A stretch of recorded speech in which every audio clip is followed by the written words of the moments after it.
위에 늘 충만하시기를 주님의 이름으로 축원드립니다. 우리 옆에 있는 분들하고 한번 인사해 보세요. 사랑하며 축복합니다. 뒤에 있는 분들하고 한번 인사해 보세요. 사랑하며 축복합니다. 6월 세 달이 밝았습니다. 6월은 호국 보훈의 달이라고 그러는데요. 성도는 늘 깨어서 나라와 민족을 위해서 기도해야 될 줄 믿습니다. 특별히 이 땅 가운데 하나님의 나라가 임하기를 구하는 것이 성도가 구해야 될 기도인 줄 믿습니다.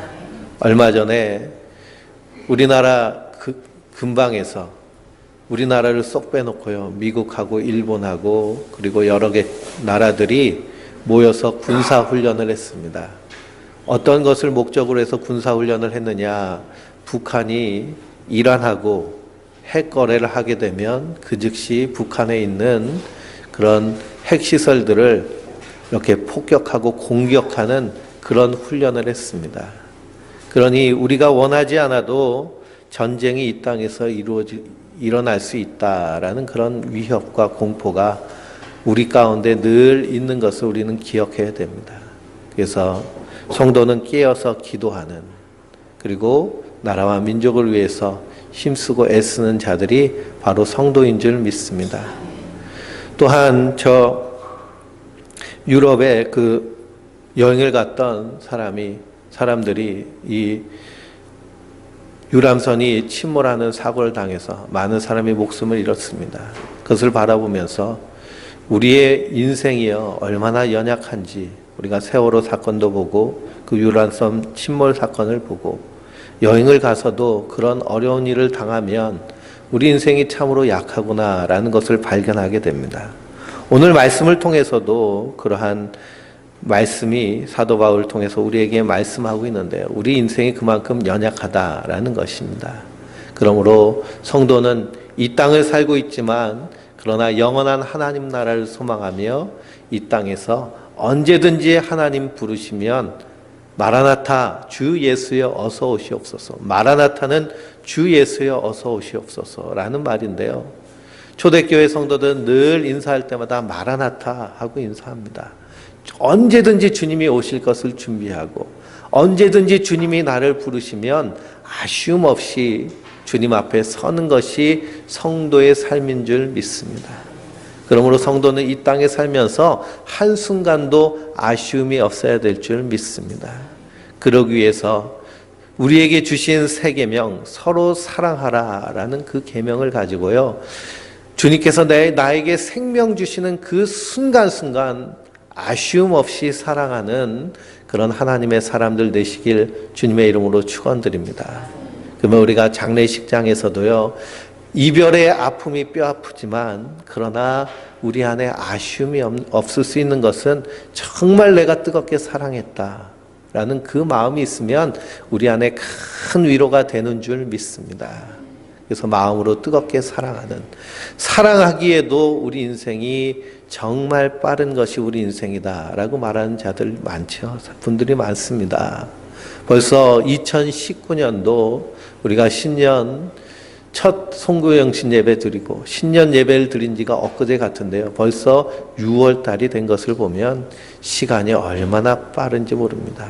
그래서 성경은 뭐라고 말씀하고 있느냐, 세월을 아끼라 라고 말하고 있습니다. 세월을 아끼라. 우리 옆에 있는 분들하고 한번 인사해 보실까요? 세월을 아끼세요. 이 아끼고 아껴서 우리가 해야 될 일이 무엇이냐, 서로 사랑해야 되는 것인 줄 믿습니다. 그래서 교회는요, 예수 그리스도가 머리가 되시고 우리는 그분의 몸이 된 자들입니다. 그래서 성도들은 서로를 한 몸과 같이 사랑하고 한 몸과 같이 생각하는 것이 성도인 줄 믿습니다. 마음속으로만 품고 있는 것은요, 사랑이 아닙니다. 사랑은 그래서 동사라고 말하거든요. 사랑은 액션하는 것입니다. 뭔가를 행하는 것이 사랑입니다. 그래서 심리학자들은 사랑이 무엇이냐, 첫째는 늘 함께하는 것이 사랑이다라는 것입니다. 멀리 떨어져서 사랑해 I love you 아무리 전화를 해도요, 그게 사랑이 아니라는 거예요. 힘들고 어려울 때 함께해 주는 모습, 그것이 사랑인 줄 믿습니다. 오늘 성찬을 드리는 성찬 주일인데요. 우리 이미경 집사님 성찬 준비하시기 위해서 일찍 나오셨는데 우리 박상근 집사님 같이 오셔가지고 그 옆에서 철졸 따라다니시면서 같이 옆에서 도와주는 모습. 그 모습이 어떤 모습이에요? 사랑하는 모습인 줄 믿습니다. 그래서 힘들고 어려울 때요, 늘 함께 해야 될 줄 믿습니다. 그래서 성도는 그리스도의 몸된 지체이고 하나님의 교회입니다. 그래서 절대로 건물이 교회가 아니고요. 이 건물은 예배당입니다. 예배당. 건물은 예배당이에요. 이 예배당에 모인 우리 성도들이 하나님의 교회인 줄 믿습니다. 그러니 내 교회를 사랑하라 라고 하는 그 교회 사랑은 물론 건물도 깨끗하게 청소도 하고 아껴야죠. 우리가 모이는 장소니까 그렇습니다. 근데 교회의 진정한 사랑은 우리가 서로 사랑하고 관심 가져주고 품어주고 그리고 서로 말씀 가운데 함께 아는 것과 믿는 것이 하나가 되어서 믿음의 장성한 분량으로 성장해 나가는 것, 이것이 참된 하나님의 사랑인 줄 믿습니다. 그래서 우리는 하나님 아는 것과 믿는 것이 하나가 되어야 됩니다. 그러기 위해서는요, 우리가 말씀을 열심히 듣고 읽고 쓰고 묵상하고 연구해야 될 줄 믿습니다. 우리가 지난주에 드라마 바이블 어플에 대해서 제가 소개해드렸는데요. 성도님도 얼마나 말씀을 들으셨나요? 그 말씀을 늘 들으면서 가까이 하시기 바랍니다. 그래서 성경은 우리를 깨끗하게 씻는다고 그랬는데 무엇으로 씻느냐? 하나님의 말씀으로 씻는 것입니다. 하나님의 말씀을 우리가 가까이 할 때요, 더러운 것들이 감히 틈타지 못합니다. 그리고 우리가 더러운 죄를 범하려고 해도요, 말씀이 우리 가운데서 계속 찌르면 어떻게 되는 거예요? 찔림을 받고 그 더러운 것을 벗어버리게 되는 줄 믿습니다. 그래서 하나님 앞에 산다는 것은요, 하나님 말씀을 가까이 하는 것입니다. 그런데 그냥 성경 말씀을 읽다 보면은 꾸벅꾸벅 잠이 오고 졸리고 기억도 안 나고. 근데 드라마 성경에서요, 예수님 이름을 차인표 배우가 하거든요. 차인표 목소리로 예수님이 참 말씀하시니까 기억이 참 납니다. 예. 그리고 고린도전서를요, 읽어보면 성우가요, 얼마나 정말 이 고린도전서는 책망하는 말씀이 많거든요. 고린도 교회 성도들을 책망합니다. 얼마나 근엄한 목소리로 책망을 하는지 제 목소리랑은 비교가 안 되더라고요. 그 말씀을 들으면서 저도 책망을 받는 것입니다. 그래서 하나님의 말씀은 우리 의로 교육하며 바르게 함과 그리고 의로 책망하며 그 책망받으며 하나님의 사람으로 성장해 나가는 줄 믿습니다. 또한 우리가 수요 예배에도 고린도전서를 계속해서 주일날 낮 예배와 수요 예배 때도 고린도전서를 함께 나눕니다. 근데 수요일날 못 나오시면은요, 안 나오시는 게 아니라 못 나오시는 거죠. 그러시면 반드시 우리 교회 홈페이지 선한목자교회 네이버 치시든지 벌써 다 깔아 놓으셨잖아요. 들어가셔서 수요일 수요 성경 공부 말씀을 꼭 들으시기 바랍니다. 그래서 지난주의 말씀이요, 차라리입니다. 차라리 어떠하는 것이 낫다는 거예요? 불의를 당하는 것이 낫다는 겁니다. 차라리 속는 것이 낫다는 겁니다. 억울하다고 세상 법정에 고소하지 말고 차라리 당해라. 성도끼리 말하는 것입니다. 교회 안에서를 말하는 것입니다. 교회 안에서. 성도가 성도에 대하여서, 그래서 성도 간에는요, 절대로 돈 거래하지 마시고, 만약 빌려달라고 누가 이렇게 요청을 하면 그러면 준다라고 생각하고 주십시오. 그것이 성도 안에서 아름다운 모습인 줄 믿습니다. 하나님이 싫어하시는 것 중에 하나가 무엇이냐 하면 돈을 꿔주고 이자를 받는 것을 싫어하십니다. 그래서 성도는 서로 사랑하는 그 사랑 안에서 서로를 위하고 함께하는 자들인 줄 믿습니다. 오늘 말씀은 결혼에 대한 말씀, 독신에 대한 말씀이 오늘 말씀의 핵심적인 말씀입니다. 7장 1절을 보니까 너희가 쓴 문제에 대하여 라는 말씀이 나오죠. 고린도 교회 여러 문제를 편지를 써서 그래서 고린도 교회 목회자든지 안 그러면 지도자가 사도 바울에게 이렇게 문의를 했을 것입니다. 그 이야기를 듣고 사도 바울이 결혼에 대해서 쓰고 있는 것입니다. 결혼에 대해서 먼저 우리가 생각하기 전에 무엇을 전제로 하여야 되느냐, 바로 그 전의 말씀인 6장 15절 말씀입니다. 6장 15절 말씀 앞부분을 한번 읽어볼까요? 너희 몸이 그리스도의 지체인 줄을 알지 못하느냐. 또 19절 말씀입니다.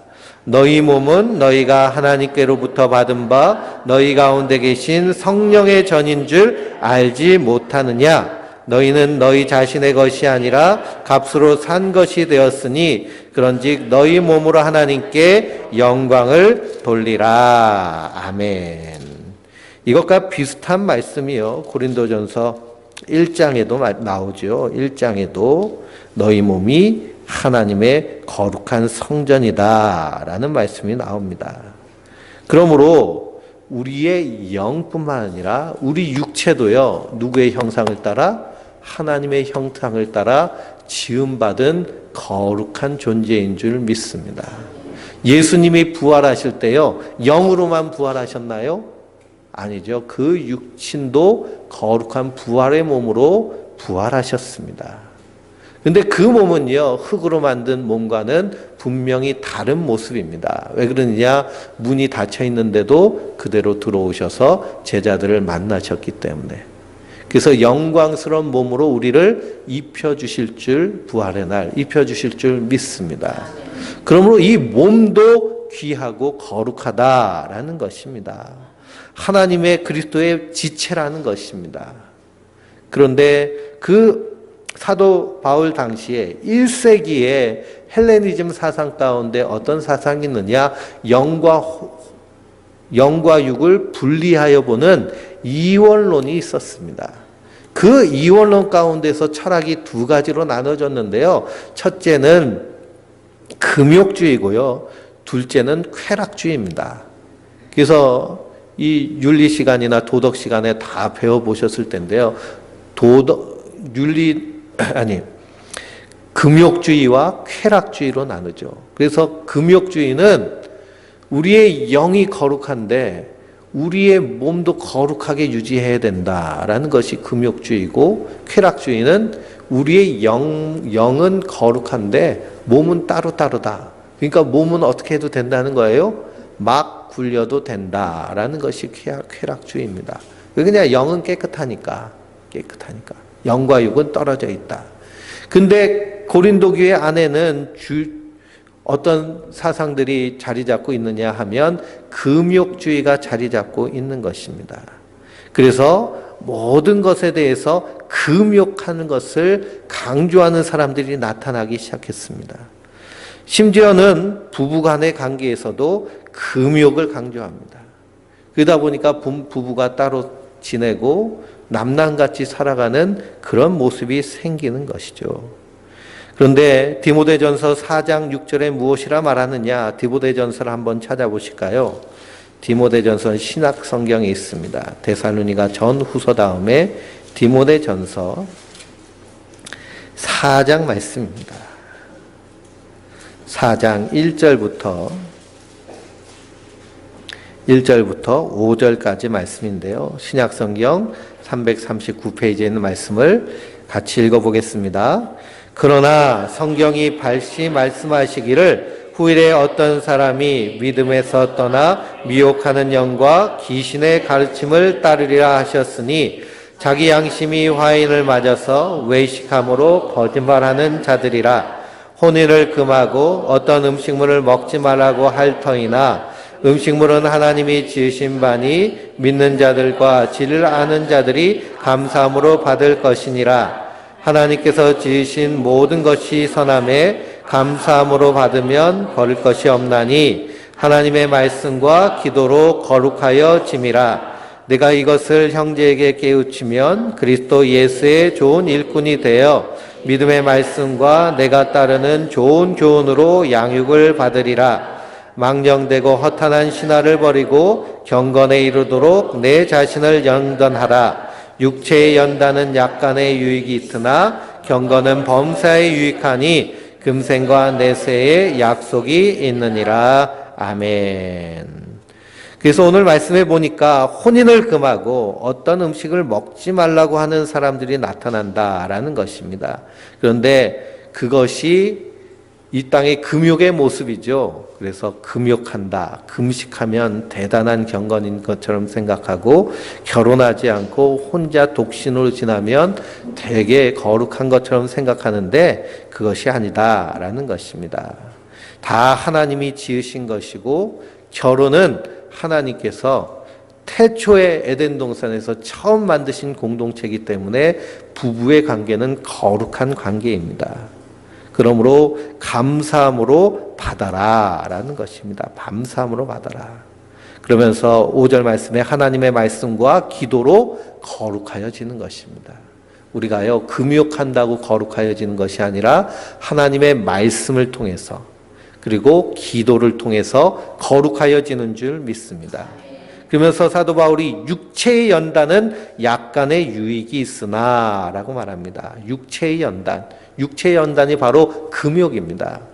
금식하고 절제하고 하는 것들 우리 육체에 유익이 있으나 정말 좋은 것은 뭐라는 거예요? 경건이라는 것입니다. 경건은 범사에 유익하니 금생과 내생의 약속이 있느니라. 그 경건이 바로 5절 말씀에 하나님의 말씀과 기도인 줄 믿습니다. 하나님의 말씀은 예수 그리스도를 말하는 것이죠.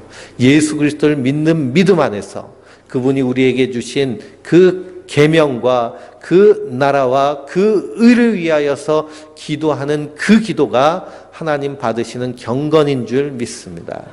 그러므로 금욕하고 금식하고 하는 이런 것들은 육체에 약간 유익이 있을 뿐이죠. 그럼 우리의 신앙생활 가운데서 주님께서 내게 허락하신 것들을 충성되이 감당하는 것이 성도의 아름다운 모습인 줄 믿습니다. 그래서 오늘 이번 주 금요 기도회 때는 그 밤중에 친구가 여행을 왔다 돌아온 그 친구가 배고파하고 고통스러워하니까 잠자고 있는 친구를 깨워서 떡 3덩이를 내게 달라라고 하는 그 친구의 간청에 대해서 우리가 그 말씀을 붙잡고 기도했습니다. 그래서 간청하는 기도인데요. 간청하는 기도. 그 간청하는 기도를 주님께서 기도는 간청하듯이 해야 된다라고 말씀하셨는데 무엇을 놓고 간청하듯 기도하라고 하셨느냐? 주기도문을 먼저 가르쳐 주시고 간청하듯이 기도하라라고 말씀하십니다. 그런데 우리가 기도할 때요, 내가 원하는 것, 내가 필요한 것, 내게 긴급한 것은 주로 어떻게 기도하게 돼요? 간절히 기도하게 되죠. 주시옵소서 하고 주시옵소서 하고 기도하는데 우리가 주기도문 기도할 때는 어떻게 하나요? 주문에 이르듯이 하늘에 계신 우리 아버지 목탁만 두드리면 이게 주문인지 기도인지 알지 못하도록. 근데 이 주기도문에서 가르쳐 주신 그 기도의 정신을 간청하라는 것입니다. 하나님이 아버지이심을 우리 안에서 믿어지는 믿음으로 간절히 구하라는 거예요. 그리고 주님의 나라가 이 땅에 임하기를 간절히 구하라는 겁니다. 주님의 나라가 이 땅에 임할 때 먼저 누구에게부터 임하는 거예요? 예수 있는 우리 성도 나에게부터 임하기를 간절히 구하라는 것입니다. 하나님의 나라가 우리 안에 임하면요, 우리 안에 참 평안이 있습니다. 세상이 흔들리지 않는 평안과 기쁨과 감사와 믿음, 소망, 사랑이 넘치게 되기 때문에 이것을 간청하면서 기도하라라는 것이죠. 그래서 성도는요, 이 땅에서 하나님과의 관계, 그리고 나와의 관계, 나와의 관계, 나와 타인과의 관계, 나와 세상과의 관계가 하나님의 은혜 안에서 화평케 되는 자가 성도인 줄 믿습니다. 근데 많은 사람들이요, 나와의 관계에서도 거기서도 불편한 관계를 가지고 있는 사람이 얼마나 많이 있는지 모릅니다. 자기에 대해서 솔직하지 못하고 자기 자신을 있는 그대로 인정하지 못하고 가면 쓰고 사는 피곤한 인생들이 참 많습니다. 그리고 자기 자신을요, 스스로 자기가 어떻게 하지 못해요? 사랑하지 못하는 것입니다. 그래서 자기를 학대하는 사람들이 참으로 많습니다. 그러니 우리가 그런 간청하는 기도로 나아가야 될 줄 믿습니다. 그러면서 하나님께서 우리에게 주신 가장 기초적인 공동체는 가정이라는 공동체입니다. 우리가 남자와 여자가 서로 연애를 해서요, 혹은 중매를 해서 만나서 결혼을 하게 되면 그 결혼의 관계 가운데서 맺혀진 그 사랑은 에로스의 사랑입니다. 젊은 남자와 여자가 그 사랑에 불꽃이 튀어서 결혼을 결심하고 결혼하게 되죠. 그런데 성도는요, 이 결혼의 에로스적인 사랑이 이제 어떤 사랑으로 바뀌어야 되느냐 하면 아가페의 사랑으로 바뀌어야 될 줄 믿습니다. 에로스의 사랑은 한마디로 말하면 나를 위해서 사랑하는 사랑입니다. 그러니까 내 아내가요, 누구를 위해서 존재하는 거예요? 나를 위해서 존재하는 것입니다. 내 자녀들이 누구를 위해서 존재하는 거예요? 나를 위해서 존재하는 겁니다. 내 부모님도 누구를 위해서 존재하는 거예요? 나를 위해서 존재합니다. 그러다 보니까 그런 사랑은요, 반드시 파탄에 이르기 쉽습니다. 우리가 요즘 듣게 되는 엄청난 그러한 충격적인 일들이 있죠. 그것은 뭐냐? 가족이 한꺼번에 죽음을 선택하는 일들입니다. 혹은 한 가장이 자기 아내와 자녀들을 다 죽이는, 그리고 자기도 자살하는 그런 충격적인 뉴스들을 듣게 됩니다. 예전에 저 강남에 아주 잘 나가는 강남의 한 가장이 자기 두 딸과 그리고 아내를 살해하는 세 모녀 살해 사건이 있었습니다. 이분은요, 이 사람은 젊었을 때부터 수제 소리를 듣고 자란 사람입니다. 그래서 학교를 다니면서도 한 번도 1등을 놓친 적도 없고, 그리고 대학도 서울대학 최고의 대학을 수석으로 졸업해서, 그래서 대한민국 최고의 기업이라고 하는 삼성그룹에 들어가서 승승장구를 하다가, 그러니까 인생이 한 번도 걸렸던 적이 없는 거예요. 넘어진 적이 없는 거예요. 그러다가 이제 이 전무에서 이제는 더 높은 자리로 올라가야 되는데 거기서 딱 걸려버린 겁니다. 딱 걸려버렸는데요. 이 인생에서 처음 실패한 그 실패에 대해서 얼마나 상실감이 컸는지, 그것 때문에 이제 삼성을 그만두고 그리고 아주 좋은 중소기업의 그런 간부로 들어갔습니다. 그럼에도 그것을 견디지 못하고요. 그것을 견디지 못하고 자기 아내와 자기 자식들을 죽이고 그리고 자기도 자살하는 그런 일이 일어났습니다. 그러니 얼마나 그 사랑이라는 것이 잘못된 것인가. 그런 일들이 지금 우리 대한민국에 얼마나 많이 일어나고 있는지 모릅니다. 근데 사랑은요, 나를 위한 것이 사랑이 아니라 내 아내를 위한, 그리고 내 자녀를 위한, 내 부모님을 위한 그래서 내가 존재한다는 것이 아가페적인 사랑인 줄 믿습니다. 그래서 우리 예수님이 우리 안에 계시면요, 사랑의 방향이 어떻게 되는 거예요? 바뀌게 되는 것입니다. 에로스의 사랑에서 아가페의 사랑으로 바뀌게 되는 것이죠. 그래서 남자와 여자가, 남편과 아내가 서로 의무를 다하는 모습, 그리고 서로 사랑하는 모습이 바로 부부간의 아름다운 모습인 줄 믿습니다.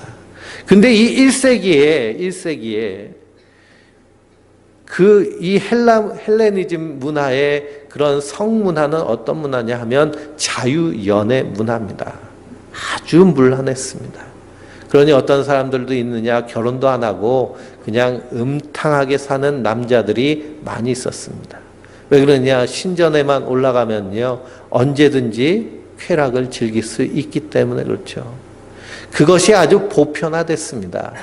그러니 그렇게 살지 않으면 오히려 이상하게 여기는 것이죠. 이상하게 여기는 겁니다. 대한민국에요, 얼마나 대한민국 사람들 흡연을 많이 하는지요. 담배 피우는 사람 참 많습니다. 그래서 이렇게 길거리에서 버스 타려고 서 있으면 불 좀 있으세요 하는 사람들이 예전에 많았어요. 나 담배 안 피워요 그러면 이상하게 봤습니다. 왜 그냥 다 하고 있으니까. 마찬가지로 고린도도 마찬가지입니다. 그러니 저 신전에 올라가지 않고 그리고 그 쾌락을 즐기러 밤에 홍등가에 가지 않는 것이 이상한 모습이죠.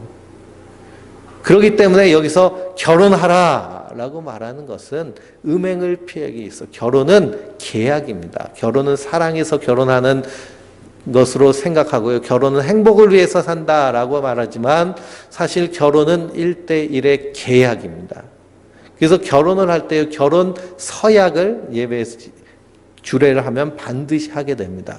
서약한다는 건 둘이 뭘 맺는다는 거예요? 계약을 맺는다는 겁니다. 약속한다는 것이죠. 누구 앞에서 약속하느냐? 사람들 앞에서 약속합니다. 그래서 영국이나 서양에서는 결혼식 할 때 반드시 증인들이 있고요. 그리고 결혼식 이렇게 서약을 하면서 반드시 이 주례하는 주례자가 청중들에게 묻습니다. 혹시 이 중에 결혼에 이의가 있는 사람이 있습니까? 그 손들면 이제 난리가 나는 거죠. 그렇죠?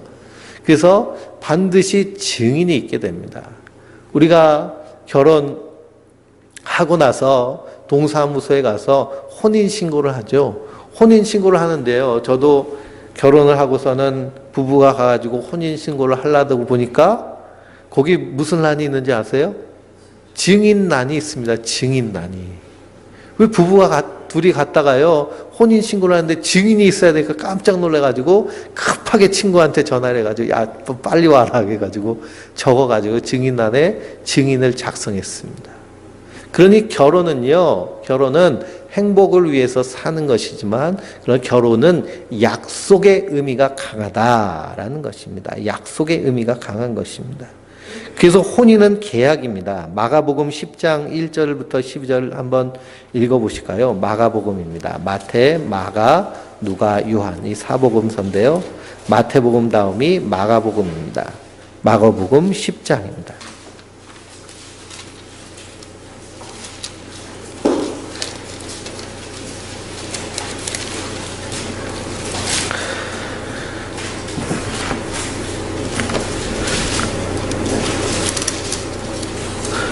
1절부터 12절까지 같이 읽어보겠습니다.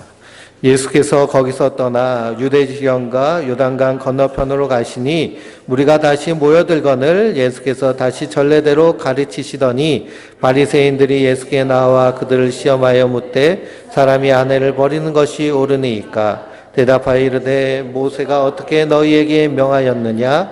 이르되 모세는 이혼 증서를 써주어 버리기를 허락하였나이다.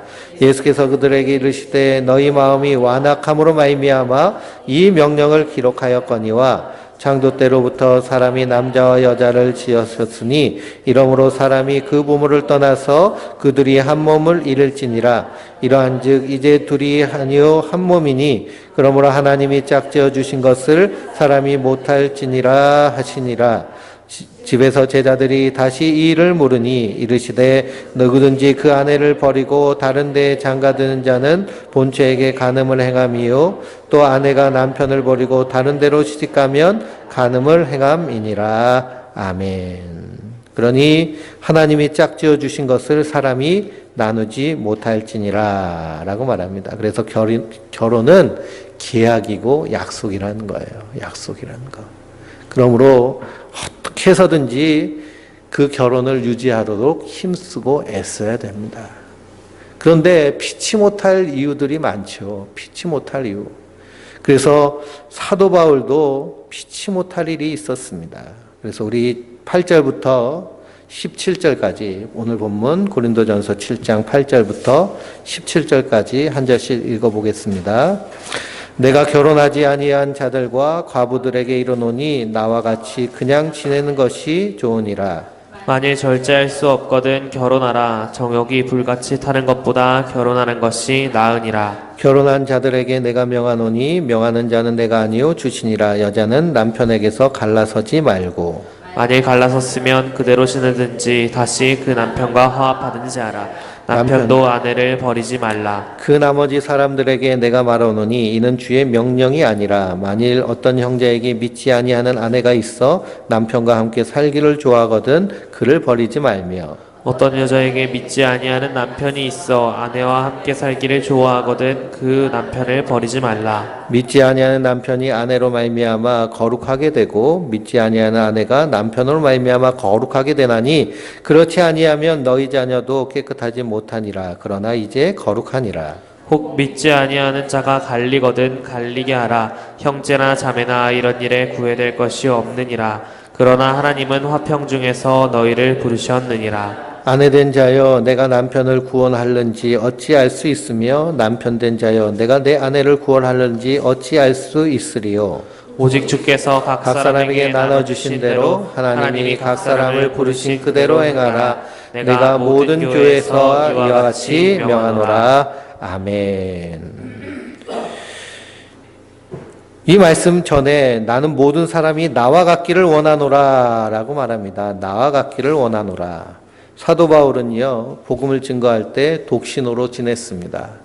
그런데 신학자들이 연구를 하면서 사도 바울은 원래 독신이 아니었다라고 이렇게 얘기합니다.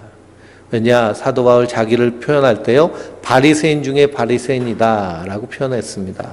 바리새인들은요, 성년이 지나면 바로 정혼을 하고 그리고 결혼을 합니다. 그러니 사도 바울이 이혼 당했을 것이다 라는 의견들이 많습니다. 왜 이혼 당했을까요? 맨날 복음 전한다고요. 집은 돌보지 않고 돌아다니니 어떤 여자가 그와 함께 살겠습니까? 그리고 이 고대 사회는요, 여성의 인권이라는 것이 없는 사회입니다. 그러니까 여자가 남자를 버리기보다는요, 대부분 어떤 일이 많았을까요? 남자가 여자를 버리고요, 다른 데 장가 갑니다. 그래서 우리나라도 조선시대 때 칠거지약 해가지고 거기 하나 걸리면 어때 버렸어요? 소방남 맞았죠? 그래서 너 니네 집으로 가, 그러버리면 쫓겨나는 것입니다. 그러니 고대 사회는 말로 할 수 없는 것이 그 당시에 여성의 인권입니다. 그래서 이혼 증서를 써줘라 라고 말하는 것은 그 여성을 보호하기 위해서입니다. 이혼 증서를 쓸 때는 반드시 그 이혼에 대한 그런 위약금을 주도록 되어 있기 때문에 그렇죠. 근데 그것을 악용하는 것입니다. 악용하여서 남자들이 자기 욕심을 채우는데요. 그런 것이 아니다라는 것이죠. 그리고 결혼하지 않은 자들과 과부에게 이르노니 나와 같이 그냥 지내는 것이 더 좋다라고 말하는 것입니다. 그러니 이 고린도전서 7장에 그런 결론을 한마디로 말하면요, 지금 있는 그 자리에서 충성하라는 겁니다. 결혼한 사람들은요, 부부간에 서로 하나님의 사랑을 이루면서 충성되이 거기서 하나님 나라를 이루어가며 복음을 증거하는 사명 감당하라는 것입니다.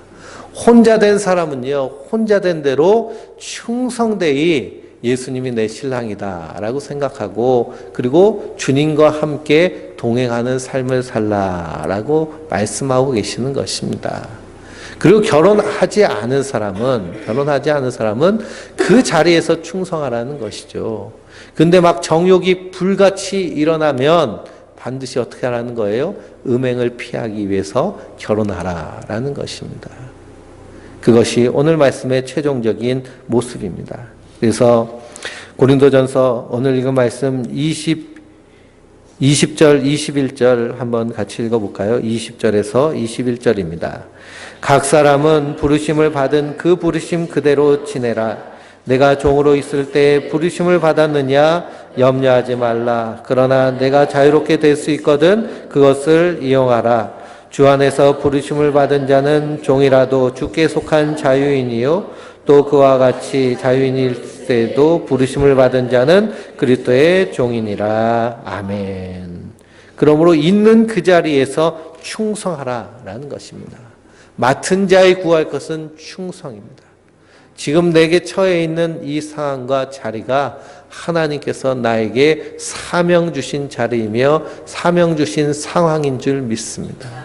지금 이 자리에서 충성을 다하는 것, 그것은 바로 주님의 마음으로 사랑하는 것이고 주님의 마음으로 섬기는 것이고 주님의 마음으로 낮아지는 것입니다.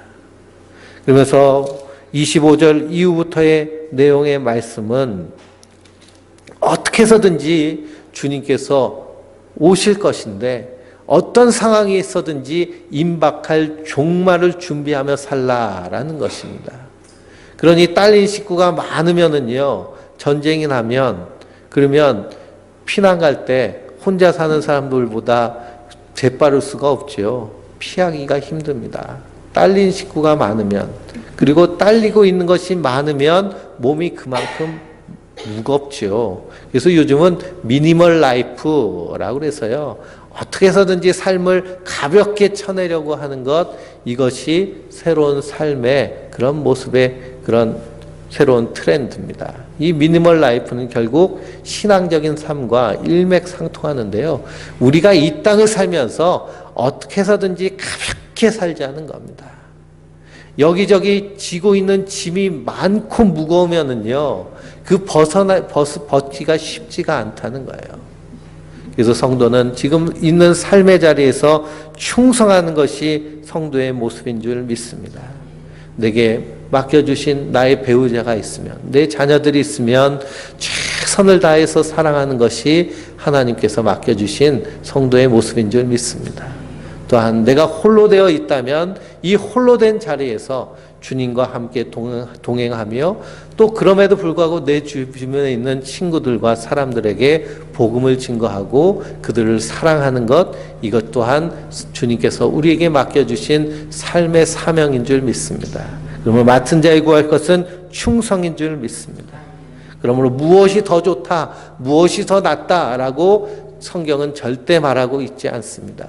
독신으로 한평생 살면서 주의 일을 하는 것, 이것을 은혜라고 사도 바울은 말하고 있습니다. 은혜를 카리스라고 하는데요, 은사를 카리스마라고 합니다. 그러니 독신으로 사는 것이요, 독신으로 사는 것이 하나님 앞에 은혜였다면 그것은 무엇이냐? 주의 일을 감당하기 위해서 독신으로 사는 거예요. 근데 혼자 사는 것이 편하니까 혼자 사는 사람들이 많죠. 요즘은 얼마나 많은 사람들이 혼자 사는지 모릅니다. 근데 혼자 사는 것이요, 주를 위해 사는 것도 아니고 자기 편하기 때문에 사는 것인데 그것을 가리켜서 은사다라고 또한 얘기해서는 안 됩니다. 그러면 자기의 삶의 자리에서 충성하는 모습, 어떤 상황에 있든지 내게 능력 주시는 자 안에서 내가 모든 것을 할 수 있느니라 라는 것이 사도 바울의 신앙의 선언인데요. 우리 성도님들도 이런 믿음을 붙잡고 우리의 삶의 자리에서 우리에게 주어진 사람들, 내 아내, 내 남편, 내 자녀들, 내 부모들, 그리고 우리 성도들, 내 친구들, 믿지 아니하는 불신의 친구들까지라도 하나님께서 내게 맡겨주신 자인 줄 믿고 그들에게 복음을 증거하는 하나님의 사람들 되시길 주님의 이름으로 축원드립니다. 그러므로